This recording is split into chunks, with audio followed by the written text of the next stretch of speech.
So this is my 2011 Chevrolet Avalanche LTZ. So LTZ is the top level trim.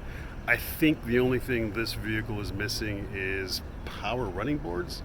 I didn't realize that was a thing for 2011 Avalanche, but I did see that in one of the assessments, NADA or KBB or something of that nature. Now I've owned this truck for a week. So I bought it last Saturday. Today is Sunday, the 6th of June, 2011. 2011. That's funny, but not true. The truck is a 2011. This is 2021. Okay, so 10 years later, here we go. All right, I've owned it for a week. Now, the Avalanche was on my list. It's been on my list as a potential vehicle for a while. Because when I first saw the Avalanche, I said, what is that? That is an interesting looking vehicle. That looks pretty cool. It's different, and I like different. Right before this, I had an FJ Cruiser, totally different, totally awesome. Bought it stock, modified it, put some wheels, some shocks, tires, blah, blah, blah. Drove it for a year, put 22,000 miles on it, sold it, and made some cash. Before that, I had a 2009 Nissan Armada LE, I think it was, the top of the line, and man, although I didn't mind that truck, that thing was a bomb when it came to value. I bought it for about 12 grand. I traded it in maybe 2 years later, and I only got like 3,500 for it. That's horrible, horrible. Now before that, I had a Hummer H3. I bought it with 148,000 miles. I drove that for about 3 years, and I traded in at 182,000 miles. And let me tell you, that's a truck. It was a 2006. My biggest complaint about that vehicle was the fact that it had a dog of an engine. Now this inline 5-cylinder, you know what? This is not a review of the H3. What am I talking about? Shut up. Okay, let's go back. Here's the point of that. That was a unique vehicle. The FJ obviously clearly was a unique vehicle. I've had a couple of other unique vehicles before then. This was the same thing. This is cool, this is different. Now, if you're familiar with the Avalanche, you know exactly what I'm talking about. Primarily, its claim to fame is this back. Not only this factory tonneau cover, it has these storage bins, kind of like the Ram boxes, wink wink, but it has the midgate.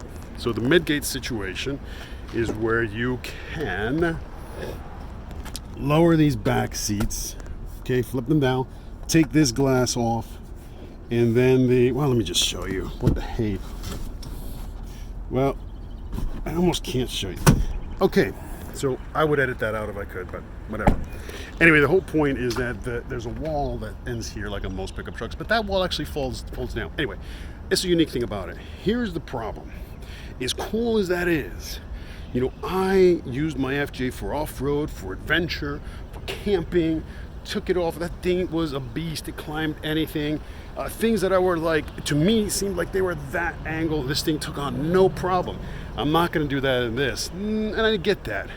But I wanted something larger, something with more space, more room, something to put a rooftop tent, go over landing on it. I could do that in this. I could lift it. I could jack it up, put a 2-3 inch lift on it, put some nice knobbies on it, blah, blah, blah. But here's the thing, guys.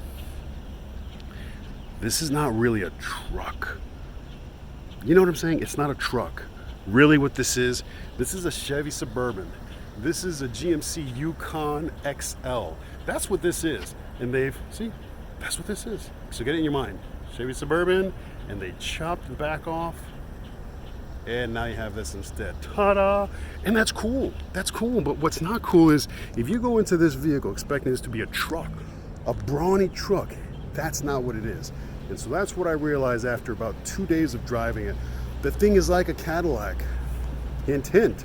Cadillac EXT. Same vehicle, right? Save for the fact that the Cadillac EXT has that 6-liter instead of the 5.3. I think the 6-liter is an option in one of these, I'm not sure. But it comes standard and it's all-wheel drive on the EXT. So, if you're looking for a truck, which I was looking for, then this is not it. But if you're looking for what I would call a street truck, this is it, man. This is glass. It drives so smooth. Click, click on the shifter. Vroom, quiet, smooth. Again, like a Cadillac. You know, that's a cliche, but it's true. And that's what this is. So what am I doing now? I'm in the market again. I was in the market 2 days after I bought it. Not because I hate it. This thing is an LTZ. It's fully loaded. It has everything you want on it. Cooled and heated seats, the stereo, Bose, bibbidi bobbidi booze, sunroof, power everything. It's fantastic. But it's not a truck. Now I test drove 2 trucks this weekend. I test drove a 2014 Toyota Tundra. It was a limited. And the 2014 Ram 1500 Laramie Longhorn. Let me say that again. Laramie Longhorn. Now, why is that important? Because a Longhorn, that's cool. That's cool. It brings out the cowboy in me. And I like to think that some portion of me was created to be a cowboy. Now, granted, I was born in Bronx, New York. Not too many cowboys there. But you know what? That's what makes me different. So I haven't totally fulfilled my calling. But maybe it's coming. I'll tell you what. Getting that Longhorn is going to get me closer to that. So that's that. Those are both trucks. And out of those two, the Tundra is the truck of trucks. That is like brawn, hairy. If you know what I'm talking about, it's got hair on it. It's got brawn all over it.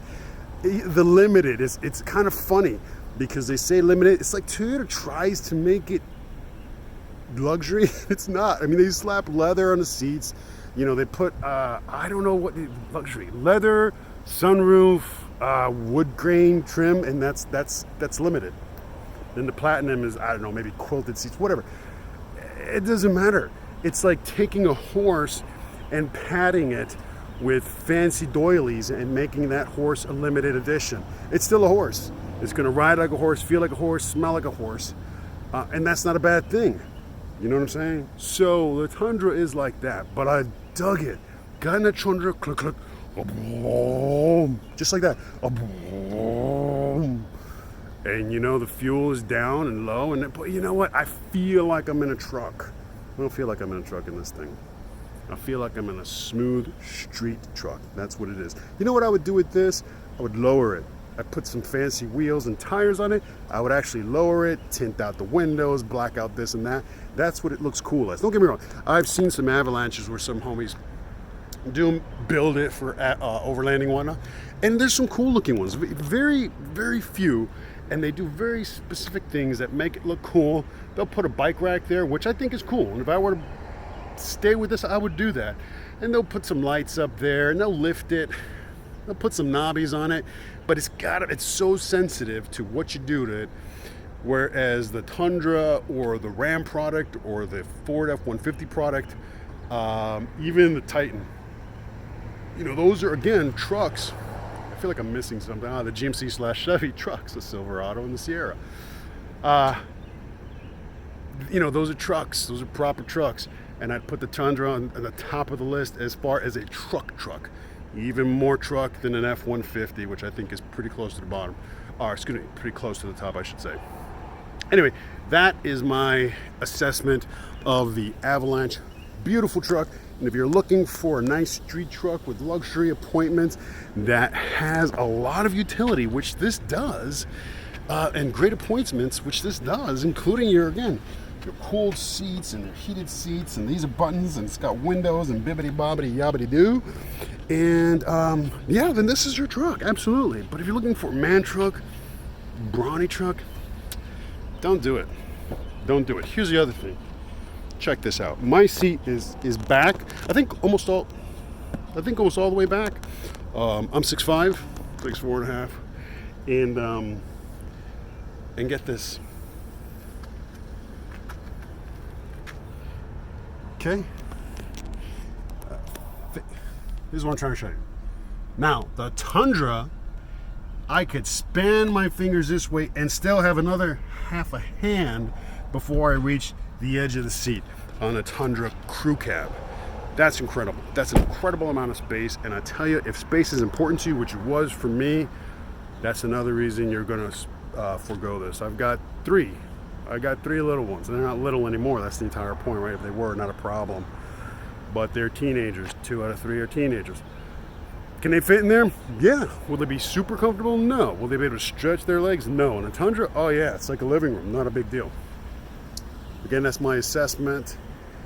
And that's all I got to say about that.